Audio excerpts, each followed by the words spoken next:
वाले लोग हैं। याद कर लीजिए शिल्पी गौतम रेप और मर्डर केस, जिसमें एक डॉक्टर के लड़के को और शिल्पी गौतम के साथ ऐसा आरोप लगा था कि उनके साथ सामूहिक बलात्कार और उसके बाद उनकी हत्या। अभी के उप मुख्यमंत्री सम्राट चौधरी उर्फ राकेश कुमार उर्फ सम्राट कुमार मौर्य उस केस में संदिग्ध अभियुक्त के तौर पर नामजद थे या नहीं थे, ये प्रेस में वो बता दें, उसके बाद हम उसका डॉक्यूमेंट आपको जारी करेंगे। पुलिस को अरेस्ट करना चाहिए और अगर पुलिस अरेस्ट नहीं करती है तो हम लोग कोर्ट में मूव करेंगे, कोर्ट के संज्ञान में बात को लाएंगे कि साहब ये बताइए कि कैसे आपने इनको बेल दिया। सरकार से मेरा अनुरोध है कि इनको हत्या के आरोप में, ये हत्या के अभियुक्त हैं, इनको तुरंत पद से बर्खास्त करके गिरफ्तार किया जाए। क्यों किया जाए ये समझिए। तारापुर में 1995 में 7 लोगों की जो हत्या हुई और 7 मारे जाने वाले लोग कुशवाहा समाज के लोग थे। ये बिहार में जाति की राजनीति करने वालों के लिए सबक होना चाहिए। सम्राट चौधरी कहते हैं मैं कुशवाहा हूं। 7 लोगों की जिनकी हत्या के ये अभियुक्त हैं, आरोप नहीं है, मैं शब्द बहुत सही समझ के बोल रहा हूं। 7 लोगों की हत्या के अभियुक्त राकेश कुमार उर्फ सम्राट कुमार मौर्य उर्फ Samrat Chaudhary, Tarapur case number 44/1995, note कर लीजिए। 44/1995 में 7 लोगों की हत्या हुई, उसमें ये अभियुक्त हुए और जो केस है चीफ जुडिशियल मजिस्ट्रेट को 24/4/1995 को इन लोगों ने डॉक्यूमेंट सबमिट किया। बिहार विद्यालय परीक्षा समिति का एक एडमिट कार्ड सबमिट किया जिसमें बताया गया कि KNVMH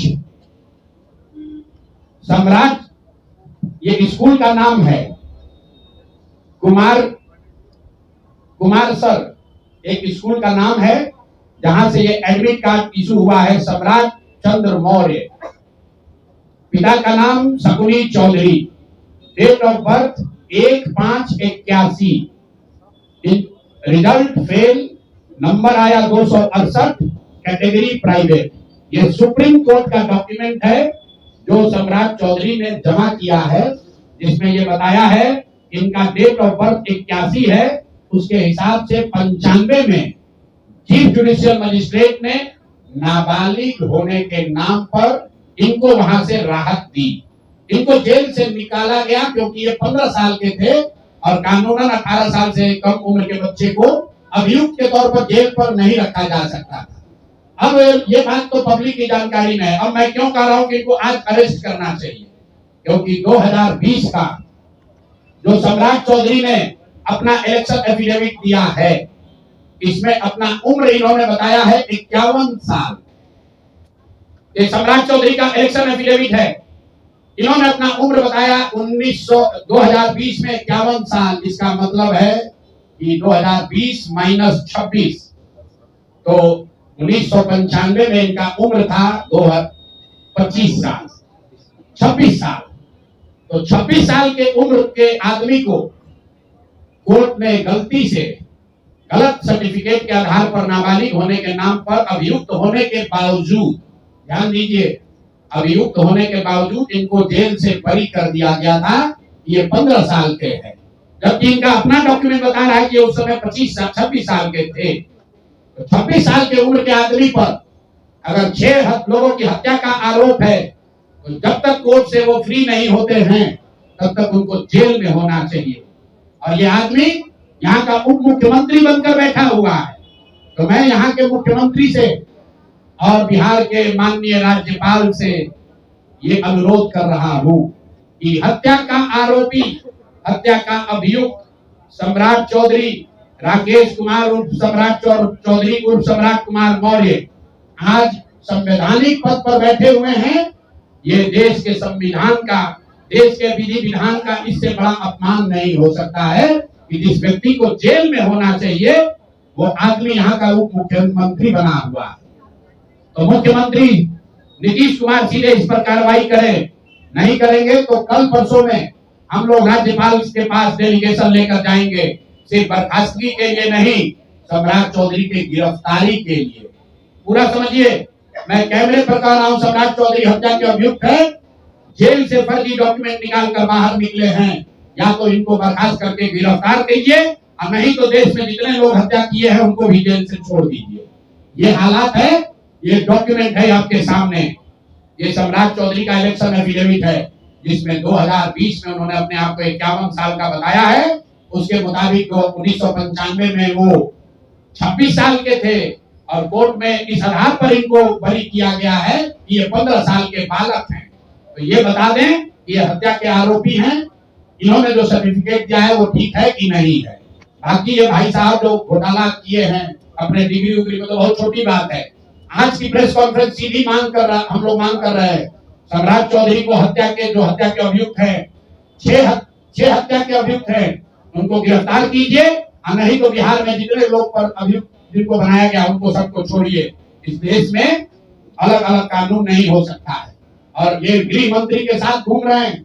मोदी जी को हम लोग कल पत्र लिखेंगे कि आपके पार्टी का नेता, जितने लोग भाजपा के समर्थक हैं, भाजपा के जितने लोग नेता हैं, कार्यकर्ता हैं, वोटर हैं, आपके जरिए से सबको बता रहा हूं, मेरे भाई एक बार अपने दिल पर हाथ रखकर सोचो, जिस व्यक्ति पर 6 लोगों की हत्या का आरोप है, जो व्यक्ति 6 लोगों की हत्या का अभियुक्त है, उसको तुम अपना नेता बनाकर बिहार का उप मुख्यमंत्री बनाए हो, और तुम अपराध की बात करते हो, तुम जंगल राज की बात करते हो।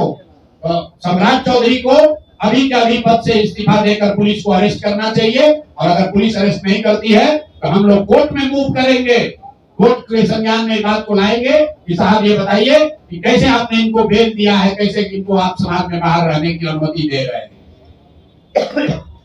और सम्राट चौधरी की अंतिम बात उनके अपराध की गाथा की, सिर्फ हत्या के अभियुक्त नहीं है। बिहार में पुरानी पत्रकारिता करने वाले लोग, आपने शिल्पी गौतम के रेप और हत्याकांड की कहानी सुनी होगी।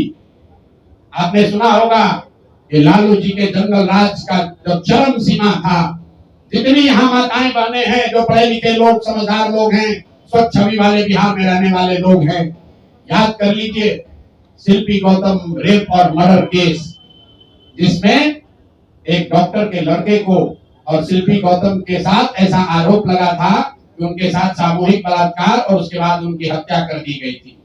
साधु यादव पर उसका आरोप लगा था, बड़ी हंगामा हुआ, सीबीआई में केस गया।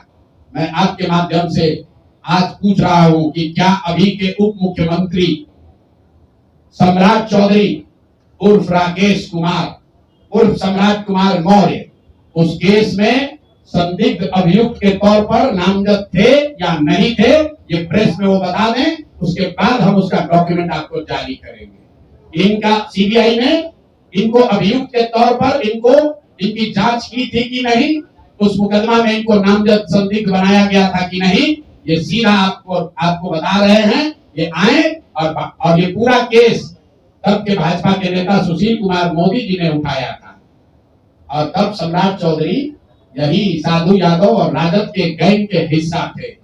और अब वो बता दें, हम इतना ही बोल रहे हैं, अभी से भी गांधी जी ने कहा है गलती हो गई तो आकर माफी मांग लो, आकर बताइए कि उस केस में आप अभियुक्त के तौर पर आपको सीबीआई ने आपकी जांच की थी कि नहीं की थी, आपके सैंपल टेस्ट लिए गए थे कि नहीं लिए गए थे, आपके उस घटना में क्या संलिप्तता है नहीं है, ये बताइए।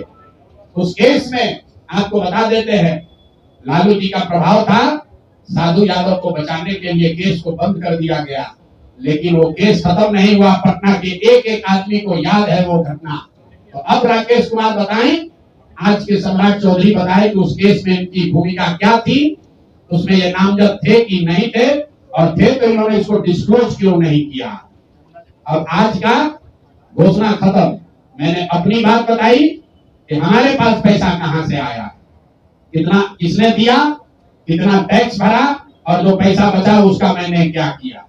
दूसरी बात मैंने अशोक चौधरी को बताया।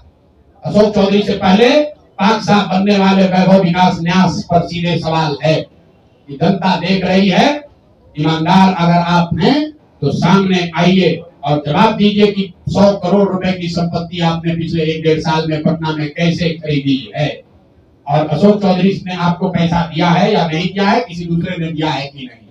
तीसरी बात मैंने कही कि अशोक चौधरी पर 200 करोड़ का हमने बताया है, 200 करोड़ का बेनामी संपत्ति खरीदने का आरोप लगाया है। आज अशोक चौधरी ने शायद ये कहा है कि अब वो कानूनी दाव पेच छोड़कर राजनीतिक लड़ाई लड़ेंगे। इससे बात नहीं बनेगी। कानून का मदद लेकर जनता के आंख में धूल झोंकने का जो कोशिश किए हो अशोक चौधरी, या तो मानहानि का नोटिस आधिकारिक तौर पर वापस लीजिए, नहीं तो 7 दिन के अंदर आप पर 500 करोड़ की जो और बेनामी संपत्ति का कागज मेरे पास है उसको भी बिहार की जनता के सामने जारी करेंगे। और चौथी बात जो मैंने बताई, अभी के उप मुख्यमंत्री सम्राट चौधरी, जिन पर 6 लोगों की हत्या के जो अभियुक्त हैं और कोर्ट ने जिनको राहत नहीं दी, बरी नहीं किया, सिर्फ नाबालिग होने के गलत सर्टिफिकेट की वजह से कोर्ट ने इनको छोड़ा है। अशोक चौधरी ने खुद मान लिया है अपने इलेक्शन एफिडेविट में कि 1995 में उनकी उम्र 26 साल थी। तो अब अशोक चौधरी को तुरंत पद से बर्खास्त करके उनको गिरफ्तार किया जाना चाहिए। सम्राट चौधरी, सॉरी, ये दोनों चौधरी में कंफ्यूज कर गए। सम्राट चौधरी उप मुख्यमंत्री को जो हत्या के अभियुक्त हैं, इनको पद से सिर्फ इस्तीफा नहीं देना है, इनको पुलिस अगर गिरफ्तार नहीं करती है तो जन सुराज कोर्ट में मूव करेगा। कल हम लोग गवर्नर से टाइम लेंगे। और अंतिम बात जो मैंने कहा, अगर इससे भी बात नहीं बनती है, का आपराधिक चरित्र खुल कर नहीं आपको दिखता है, तो शिल्पी गौतम हत्याकांड में अपनी भूमिका पर आकर प्रेस में बता दें कि ये उसमें एक संदिग्ध अभियुक्त के तौर पर सीबीआई ने इनकी जांच करी थी कि नहीं करी थी। अगर ये कहते हैं नहीं की थी तो हम आपको डॉक्यूमेंट जारी करेंगे, सीबीआई के डॉक्यूमेंट, इनकी स्थिति उसमें क्या थी। अब मेरा बात खत्म हुआ, अब आपको जो सवाल करना है वो कर लीजिए। आरजेडी कांग्रेस की चुप्पी ये कहती है कि चोर चोर मौसेरे भाई, ये हमाम में सब नंगे हैं। दिलीप जायसवाल ने मेडिकल कॉलेज का कब्जा आरजेडी के अब के सीमांचल के बड़े बाहुबली नेता की मदद से किया और अपने लूट के उस खजाने से आरजेडी के खजाने में भी दान पत्र में भरा। तभी तो रवि देवी खड़े होकर कहती है कि दिलीप जायसवाल जी तो हमारे मुंह बोले भाई हैं। तो जितने लोग राजद को ललटेन को वोट देते हैं, देख लो भाई, एक और कहते हैं कि हम भाजपा से लड़ रहे हैं और एक और भाजपा के नेताओं के साथ मिलकर सिखों का कॉलेज कब्जा किया है, उससे पैसा तहसील रहा है, उसके कॉलेज से अपने बच्चों का गलत मेडिकल का डिग्री दिलवा रहा है। कांग्रेस का कोई महत्व नहीं है।